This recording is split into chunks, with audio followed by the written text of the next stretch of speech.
కాకరకాయ కర్రీ నేను ఎలా చేసుకుంటానో ఈరోజు చూపిస్తాను. చాలా మందికి అయితే కాకరకాయ కర్రీ అంటే ఇష్టం ఉండదు.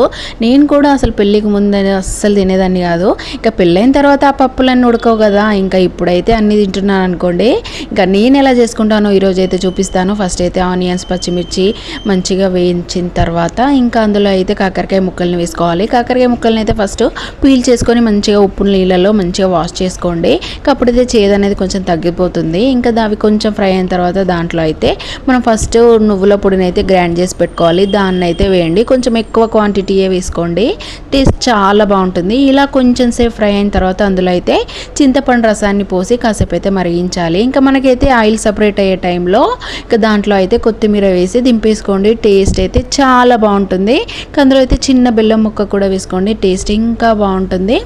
ఇంకా ఈ వీడియో మీకు ఎలా అనిపించింది? వీడియో నచ్చితే ఒక లైక్ ఇవ్వండి. మరో వీడియోస్ కోసం నా ఛానల్ని అయితే వెంటనే సబ్స్క్రైబ్ చేసుకోండి ప్లీజ్.